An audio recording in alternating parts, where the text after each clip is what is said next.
이 시간 이곳에서 또 각자의 자리에서 수요 기도에 함께하는 모든 분들에게 하나님의 임재가 가득하기를 축원합니다. 본문의 사도 바울은 빌립보 교인들에게 교회의 하나됨에 대해서 가르치고 있는 중입니다. 이 빌립보 교인들은 바울이 전한 그리스도의 복음을 받아들이고 바울의 복음 사역에 협력해온 교회인데 어느샌가 그들 안에 균열이 생긴 것이죠. 그래서 바울은 그들이 복음 안에서 하나가 될 것을 말합니다. 마음을 같이 하고 또 다투지 않고 자기의 일을 열심히 하면서도 다른 사람의 일도 관심 있게 살펴보고 겸손하게 서로를 받아줄 것에 대해 말을 합니다. 특별히 그들이 본받아야 할 모범으로서 예수님의 겸손에 대해 언급을 했습니다. 예수님은 하나님과 동등한 분이면서도 그 영광을 취하려 하지 않으셨습니다. 오히려 겸손한 종으로서 죽기까지 하나님께 복종하셨죠. 하나님께서는 그런 예수님을 세상 모든 것 위에 높여주셨고 모두가 예수님을 주님으로 고백하게 하셨습니다. 바울은 빌립보 교인들이 이러한 예수님의 겸손에 대해 배워서 서로를 품고 서로를 섬기면서 하나가 되어야 한다라고 말을 합니다. 그 맥락에서 이 시간 본문이 시작됩니다. 본문 12절 말씀입니다. 그러므로 나의 사랑하는 자들아 너희가 나 있을 때뿐 아니라 더욱 지금 나 없을 때에도 항상 복종하여 두렵고 떨림으로 너희 구원을 이루라. 바울은 현재 옥에 갇혀 있기 때문에 이 빌립보 교인들을 직접 마주하고 말하고 있지는 못하고 있습니다. 하지만 바울이 그들과 함께 했을 때 그들이 바울의 말을 잘 따라 주었다는 것을 기억하면서 그들에게 말하는 것이죠. 내가 여러분과 함께 있을 때 그랬던 것처럼 지금 내가 여러분과 함께하지 못할 때에도 내가 여러분에게 전하고 있는 그 가르침을 잘 따라 주십시오. 바울이 빌립보 교인에게 전한 가르침은 자신의 가르침이 아니라 하나님의 가르침입니다. 예수 그리스도의 복음의 가르침이죠. 그리스도의 구원의 십자가, 또 겸손하게 십자가를 따르는 삶, 서로 자기를 낮추면서 하나를 이뤄가는 것 등 복음과 그의 합당한 생활에 대한 가르침입니다. 이 가르침들을 항상 지키며 살라는 것이죠. 여기서 바울은 특별히 항상 복종하여 두렵고 떨림으로 너희 구원을 이루라 라고 말합니다. 새번역 성경은 이 부분을 이렇게 번역했습니다. 지금과 같이 내가 없을 때에도 더욱더 순종하여서 두렵고 떨리는 마음으로 자기의 구원을 이루어 나가십시오. 함께 본 이 바울의 명령이 어떠한가요? 그냥 읽고 지나칠 수도 있겠지만 여기서 순종해서 구원을 이루라, 또 구원을 이루어 나가라 라는 표현이 어떤 분들에게는 어색하게 들릴 것 같습니다. 이 말은 어찌 보면 아직 빌립보 교인들이 구원을 이루지 못했다는 말로 들리기 때문입니다. 아직 구원을 받지 못했고 그래서 구원을 이뤄내야 하는 처지에 있다고도 이해될 수 있는 말입니다. 빌립보 교인들은 이미 예수님을 믿는 사람들이고 또 우리가 알기로는 예수님을 믿으면 구원을 얻는다고 알고 있는데 이미 예수님을 믿은 빌립보 교인들에게 구원을 이루라고 하는 것은 잘못된 말이 아닌가 하는 생각을 갖게 하는 것이죠. 그래서 이 시간에는 구원의 한 면에 대해서 살펴보고자 합니다. 여기 계신 여러분은 구원을 받으셨나요? 네, 아멘이라고 답을 하시죠. 아니면 혹시 여기 계신 분 중에 나는 사도 바울의 이 말처럼 두렵고 떨림으로 구원을 이루어 나가고 있다 하고 생각하시는 분 계신가요? 아무도 안 계신가요? 아마 예수님을 믿는 분이라면 거의 모두가 나는 구원받은 사람이다 라고 생각하실 것 같습니다. 저도 그렇습니다. 주님의 은혜로 저는 구원을 받았다고 믿습니다. 그렇게 우리는 예수님을 믿으면 구원을 얻는다는 이 명제에 매우 익숙해져 있습니다. 성경에도 그런 말이 있기 때문이죠. 가령 사도행전 16장 31절에서 사도 바울은 이렇게 말합니다. 이르되 주 예수를 믿으라. 그리하면 너와 내 집이 구원을 받으리라 하고. 바울은 사도행전에서 예수를 믿으면 구원을 받으리라 라고 말하고 있습니다. 그래서 바울의 저 말을 보면 예수님을 믿기만 하면 구원을 받는 거구나 하고 생각할 수 있겠죠. 그런데 같은 바울이 오늘 빌립보서 본문에서는 항상 복종해서 구원을 이루라 라고 말을 하고 있습니다. 서로 충돌되는 말처럼 보이죠. 예수님을 믿는 사람은 이미 구원을 받았을까요? 아니면 앞으로 구원을 받아야 하는 상태에 있는 것일까요? 사실 성경은 몇몇 곳에서 우리가 구원을 받았다고 믿는 것에 대해서 반전이 있을 수 있다고 말을 합니다. 대표적으로 마태복음에 나오는 예수님의 말씀입니다. 7장 21절부터 23절 말씀입니다. 나더러 주여 주여 하는 자마다 다 천국에 들어갈 것이 아니요 다만 하늘에 계신 내 아버지의 뜻대로 행하는 자라야 들어가리라. 그날에 많은 사람이 나더러 이르되 주여 주여 우리가 주의 이름으로 선지자 노릇하며 주의 이름으로 귀신을 쫓아내며 주의 이름으로 많은 권능을 행하지 아니하였나이까 하리니 그때 내가 그들에게 밝히 말하되 내가 너희를 도무지 알지 못하니 불법을 행하는 자들아 내게서 떠나가라 하리라.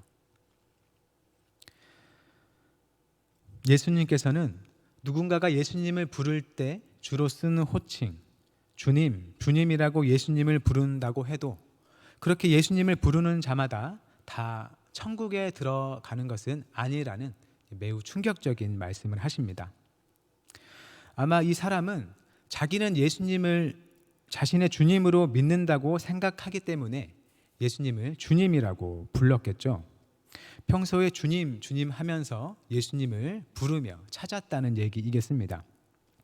심지어 이 사람은 주님의 이름으로 선지자 노릇도 했고 또 귀신도 쫓아냈고 또 권능도 행했습니다. 당연히 자기 입술을 통해서 나온 그 주님의 이름이 능력을 나타냈으니 자기와 주님은 분명 특별한 관계, 믿음의 관계 속에 있다고 여겼을 겁니다. 그런데 예수님은 그런 자들을 향해서 이렇게 충격적인 말씀을 하시는 거죠. 내가 너희를 도무지 알지 못한다. 불법을 행하는 자들아 나에게서 떠나가라. 성경은 우리가 예수님을 믿으면 우리가 구원을 얻는다고 말하지만 또 한편으로 내가 예수님을 믿는다고 여기는 것이 나의 구원을 보장해 주지는 않는다는 것을 보여줍니다. 나는 믿는다고 생각했지만 하나님 편에서 볼 때는 참된 믿음이 아닌 경우가 있다는 것이죠. 이 믿음이라는 말 자체가 여러 가지 의미를 가지고 있기 때문에 그래서 이 믿음이라는 말에 대해 조금 살펴볼 필요가 있습니다. 교회에서 우리가 비교적 자주 사용하는 이 믿음이라는 단어가 여러 의미를 가지고 있습니다. 첫째는 어떤 사실에 대한 인정으로서의 믿음입니다. 여러분은 하늘의 태양이 지구를 돈다고 믿으시나요? 아니면은 우리가 딛고 살아가는 지구가 태양의 주위를 산다고, 지구를 돈다고 생각하시나요? 지금 아마 모든 분들이 지구가 태양 주위를 돈다고 말할 것입니다. 하지만 불과 400여 년 전만 해도 사람들은 태양이 지구 주위를 돈다고 생각을 했었죠. 우리가 땅에 발을 딛고 직접 하늘을 관찰한 결과는 정말 그 모습처럼 보입니다. 하늘을 보면 날마다 태양이 동쪽에서 떠서 서쪽으로 가는 걸 볼 수 있습니다.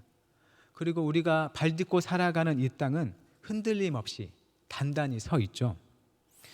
그렇기 때문에 이 지구가 움직이고 있으리라고는 생각하기 매우 어렵습니다.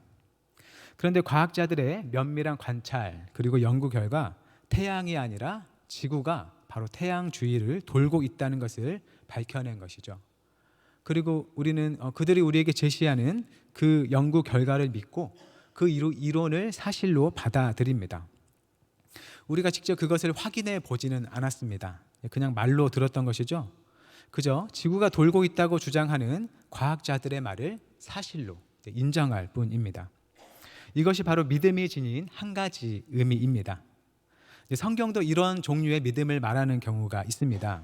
야고보서 2장 19절을 보면 너가 하나님은 한 분이신 줄을 믿느냐 잘 하는도다 귀신들도 믿고 떠느니라 라고 할 때의 믿음도 사실을 인정하는 의미로서의 믿음을 말한다고 볼 수 있겠죠.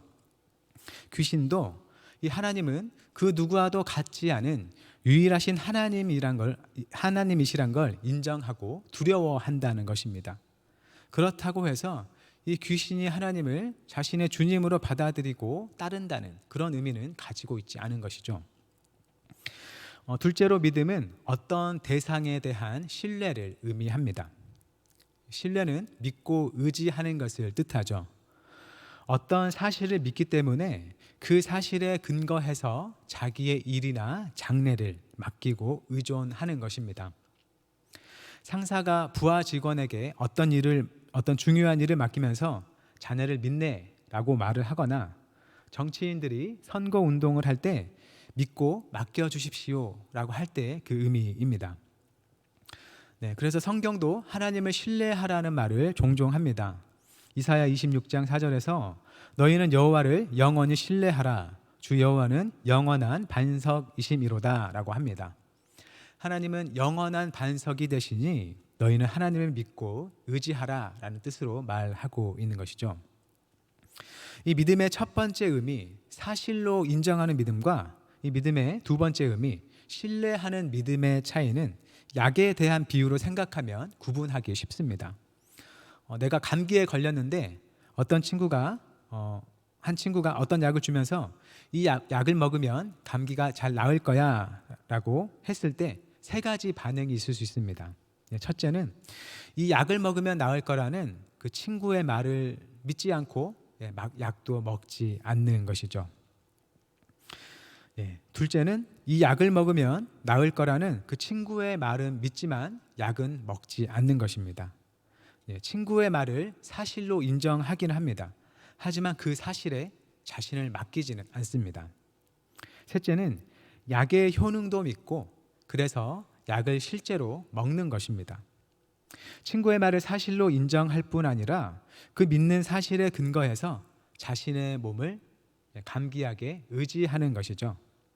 하나님을 향한 우리의 믿음도 하나님의 전능하심, 하나님의 구원, 그 사랑을 사실로 인정할 뿐 아니라 그 하나님께 우리의 삶을 맡기는 믿음이어야 합니다. 셋째로 이 믿음은 신뢰라는 의미에서 좀 더 나아가서 어떤 대상에 대한 충성과 순종의 의미를 가집니다. 어떤 대상을 믿고 또 의존하기 때문에 그 대상의 뜻과 지시에 따라서 순종하고 충성하는 것입니다. 가령 어떤 사람이 자기가 믿고 따르는 어떤 스승을 자기의 친구에게 소개할 때 내가 많이 믿는 분이야 라고 말하는 경우가 있죠. 이때 믿는다는 것은 나는 이분을 믿고 신뢰할 뿐만 아니라 나는 이분의 가르침을 받고 따른다는 의미를 가지고 있습니다. 순종, 충성의 의미를 가지고 있는 것이죠. 하나님께서도 민수기 12장 7절에서 모세에 대해 평가할 때 이렇게 말씀하십니다. 내 종 모세와는 그렇지 아니하니 그는 내 온 집에 충성함이라. 모세는 이스라엘의 구원자이신 하나님을 신뢰했을 뿐만 아니라 하나님의 말씀대로 순종하면서 이스라엘을 돌보는 충성된 종이었습니다. 이렇게 믿음이라는 단어의 의미가 다양합니다. 그래서 우리가 믿는다고 말할 때에 그 믿음이 어떤 의미로 쓰는 것인지를 잘 생각해 봐야 하고 우리의 신앙을 잘 세워나가는 게 매우 중요한 것이죠. 아까 마태복음에서 예수님께 받아들여지지 않는 그 사람들은 예수님의 능력은 인정했던 것으로 보입니다. 그러니 예수님의 이름을 이용해서 귀신도 쫓고 권능도 행했던 것이죠. 하지만 예수님께서 말씀하셨듯이 그들은 하나님의 뜻대로 행하지는 않는 자들이었습니다. 하나님의 뜻에 자신을 맡기는 신뢰도 없었고 그래서 순종도 없었습니다. 단지 그 이름의 능력만을 원하고 그것을 사용할 따름이었던 것이죠. 사실상 주님과의 인격적인 관계는 없는 자들, 말로는 믿는다고 하지만 주님께 자기의 삶을 맡기지 않고 순종하지 않는 믿음일 뿐이었습니다. 그런 믿음은 멸망받을 귀신도 가지고 있는 그런 믿음일 뿐이죠. 믿음의 이런 면을 생각할 때 이 시간 본문의 바울이 두렵고 떨림으로 구원을 이루라는 말은 결코 가볍지 않게 다가옵니다. 우리 머릿속에 나는 이미 구원받았다고 생각했는데 아직은 아닌 건가? 구원을 받긴 했는데 취소될 수 있는 건가? 하는 질문이 생길 수 있는 겁니다. 이런 질문에 대한 단답형의 답보다는 신약시대의 사람들이 구원에 대해 어떤 생각을 가졌을지에 대해 생각해 보는 게 더 유용할 것 같습니다. 먼저 우리 시대의 구원에 대해 말해 보자면 우리 시대의 구원은 마치 자판기에서 음료수를 뽑아 먹는 것과 비슷한 모습이 있습니다. 우리가 예전에 많이 접했던 예수천국, 불신지옥 이런 문구를 이용한 전도라든지 아니면 사형리와 같은 요약된 내용의 전도지를 이용한 그런 전도를 하게 되면 아무래도 필연적으로 자판기에서 음료수를 사는 듯한 모습으로 예수님을 전하게 됩니다. 예수님을 믿으면 또는 예수님을 영접하면 구원을 받게 된다는 내용을 전하기 때문에 나의 그 전도하는 내용을 듣는 그 전도 대상자가 그 자리에서 당장 나는 예수님을 믿겠다, 나는 예수님을 영접하겠다라고 하고 영접 기도를 따라 하게 되면 이 전도자는 전도 대상자에게 당신은 이제 믿음으로 구원을 받았습니다 라는 식의 말로 전도를 마치게 됩니다. 예수님을 믿으면 구원을 얻는다는 건 성경이 말하는 일종의 구원의 법칙이기 때문에 전도 대상자가 그런 믿음의 말을 고백했을 경우에 그는 이제 구원을 받았다고 그 자리에서 말해주는 것에 대해서 거리낌이 없습니다. 하지만 아까 믿음이라는 단어가 여러 의미를 가진다는 걸 생각하면 이러한 전도 방식에는 문제가 없을 수 없겠죠. 전도 대상자가 고백하는 그 믿음이 성경이 가리키고 하나님이 인정하시는 믿음인지는 알 수 없기 때문입니다. 그럼에도 우리는 그 사람의 믿음의 고백을 일단 하나님 앞에 진실한 것으로 받아들이고 구원을 선언하는 것이죠. 실제로 전에 한 병원에서 어떤 목사님이 환자에게 전도를 하고 다니는 것을 본 적이 있습니다. 환자에게 전도를 하고 환자가 영접 기도를 따라 하게 되면 그 즉시 그는 구원을 받았음을 말하고 명부에 이름을 기록하는 것을 봤습니다. 옆에서 볼 때 이 환자가 기도를 따라 하는 게 자발적인 게 아니었음에도 불구하고 그 환자는 이제 구원을 받았다고 말하고 전도한 사람 명단에 이름을 올리는 것이죠. 그 환자의 생활은 이후로 아무것도 변한 게 없지만 그 전도하신 목사님의 명단에는 구원받은 사람으로 기록되어 있는 것입니다. 밖에서 모르는 사람들에게 전도를 하는 경우에는 이런 식으로 전도하는 경우가 많은 것이죠. 그렇기 때문에 이렇게 단시간에 복음을 전해 듣고 믿음을 고백했지만 이후로도 원래처럼 믿지 않는 사람의 모습으로 쭉 살아가는 사람들이 있을 수밖에 없는 것입니다. 그중 어떤 사람은 나는 예전에 그 영접 기도라는 걸 따라 했기 때문에 나는 이미 구원을 받았어 하고는 하나님과 아무런 관계없는 생활을 할 수도 있는 것이죠. 이것은 우리가 행하는 그 전도 방식이 전적으로 잘못됐다기보다는 우리가 행하는 전도 방식에는 분명 한계가 있다는 것을 생각하게 합니다. 사실 거리에서 잠깐 만나는 사람들에게는 예수님을 이런 식으로밖에 전할 수밖에 없고 전도지에는 복음의 내용이 잘 정리되어 있기 때문에 직접 복음을 전하려 한다면 이 방법 외에는 더 나은 방법을 아직까지는 찾기가 쉽지 않은 것 같습니다. 다만 그 자리에서 즉시 구원을 선언하는 것은 전도 대상자에게 임종이 임박한 때처럼 필요한 경우도 있겠지만 보통은 우리가 담당해야 할 영역을 벗어나는 때가 많고 또 그것은 구원에 대한 개념에 대해 오해를 줄 때가 너무 많다는 것입니다. 믿음에 대한 별도의 명쾌한 설명을 해줄 수 없기 때문에 그냥 믿는다고만 하면 무조건 구원을 받는구나, 천국에 가는 것이구나 하고 기독교의 구원을 생각하게 만든다는 것입니다. 신약시대의 사람들은 이 하나님의 구원에 대해 어떻게 생각을 했을까요? 아마도 구약 성경에 나오는 내용을 따라서 자신의 구원관을 형성했을 가능성이 높겠습니다. 지금 우리가 가진 신약 성경은 나중에서야 성경이 되었고 당시의 성경은 구약 성경뿐이었기 때문이죠. 구약 성경에서 말하는 대표적인 구원은 바로 출애굽입니다. 애굽에서 나왔다는 말이죠. 이스라엘이 노예로 살던 애굽에서 나와서 험난한 광야의 생활을 지나 하나님께서 약속하신 가나안 땅에 들어가는 것입니다. 바로 이 전체가 하나님께서 이스라엘에게 베푸신 구원의 모습입니다. 출애굽 따로, 광야 생활 따로, 가나안 입성 따로가 아니라 출애굽에서 시작해서 광야를 지나 가나안으로 들어가는 것으로 완성되는 것이죠. 이스라엘은 이 모든 과정에서 하나님을 주님으로 모시고 하나님께 순종해야 했습니다. 원망하고 불평하고 순종하지 않는 사람은 결국은 광야에서 멸망하게 되는 것을 보여주었습니다. 이 출애굽 사건이 이후에 구약 성경에 반복되어 언급이 됩니다. 바벨론에 이스라엘이 포로로 끌려갔을 때도 이스라엘은 제2의 출애굽을 기대하면서 바벨론에서의 복귀를 꿈꿨습니다. 이 출애굽이란 이스라엘이 기대하던 구원의 모델이었던 것이죠.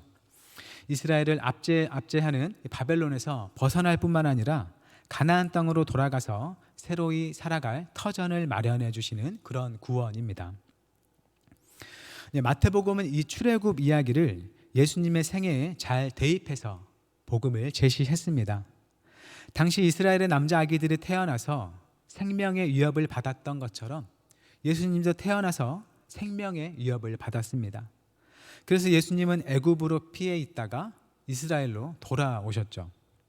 출애굽한 백성처럼 애굽에서 이스라엘 땅으로 간 것입니다. 이스라엘이 40년 광야를 거친 것처럼 40일 동안 광야에서 금식하면서 마귀가 주는 시험에 대해서 이스라엘이 광야에 있을 때 받은 신명기 말씀으로써 다 이겨내십니다. 이 예수님의 구원은 바로 새로운 출애굽, 새로운 유월절이라는 인식이 강하게 깔려 있는 것이죠. 그래서 전체 성경을 토대로 한 구원은 시작과 완성이 있는 구원으로 볼 수 있습니다. 우리는 이미 구원받았다고 말을 하지만 아직 완성되지 않은 구원을 향해 가고 있다는 것이죠. 그 과정 속에서 우리는 예수님을 우리의 주님으로 모시고 주님의 말씀에 순종해야 하는 관계에 있는 것입니다. 우리가 예수님을 우리의 주님으로 구원자로 받아들였으면 예수님의 손을 붙잡고 하나님의 나라로 향하는 여정이 필요한 것입니다. 그런데 어떤 신학자의 비판을 따르면 우리 시대의 구원은 바로 이 출애굽과 가나안 입성을 하나로 합쳐 놓았다고 말합니다. 애굽을 나와서 하나님께 순종하기를 배우는 그 광야를 거치는 생활은 전혀 없이 출애굽을 한 즉시 가나안 땅에 들어가 있는 식으로 구원에 대해 말한다는 것이죠. 예수님을 믿은 후에 하나님께 순종할 필요도 없고 그렇기 때문에 순종에 따르는 삶의 변화도 없고 그냥 믿는 즉시 천국 입성이 보장된 구원이라는 겁니다. 신약 성경은 구원의 여러 면에 대해서 보여줍니다. 그 중에는 우리가 흔히 생각하는 것처럼 즉각적인 구원의 모습도 물론 있습니다. 예수님께서 함께 십자가에 달린 죄수에게 오늘 너가 나와 함께 낙원에 있으리라 라고 하신 말씀은 구원의 즉각적인 면을 보여주기도 합니다. 또 예수님께서 요한복음에서 내 말을 듣고 또 나 보내신 이를 믿는 자는 영생을 얻었고 라고 하시면서 믿는 자에게는 이미 영생이 주어졌음을 말씀하시기도 합니다. 하지만 한편으로 과정으로서의 구원을 말하는 부분도 꽤 있다는 것이죠. 오늘 본문의 말씀도 그렇고 예수님 역시 아까 인용한 마태복음 말씀처럼 믿음의 진정성이 나타나는 하나님의 뜻에 순종하는 삶에 대해서 말씀을 하셨습니다. 사실 우리가 전도할 때 흔히 말하는 예수님을 믿는 믿음을 통한 이 구원, 이것은 사도 바울이 주로 전했던 복음입니다. 하지만 사도 바울 역시 오늘 본문에서도 그랬고 갈라디아서에서도 죄악을 행하는 사람들에게 이런 일을 하는 자들은 하나님의 나라를 유업으로 받지 못할 것이요 라면서 믿는 자들에게 악한 삶에 대해서 경고하는 모습을 보여줍니다.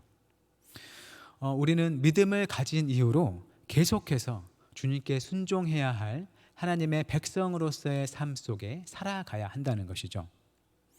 사도 바울은 율법의 행위가 아닌 믿음을 통한 구원을 강조했지만 결코 자판기식의 구원을 말하고자 했던 게 아니라는 걸 알 수 있습니다.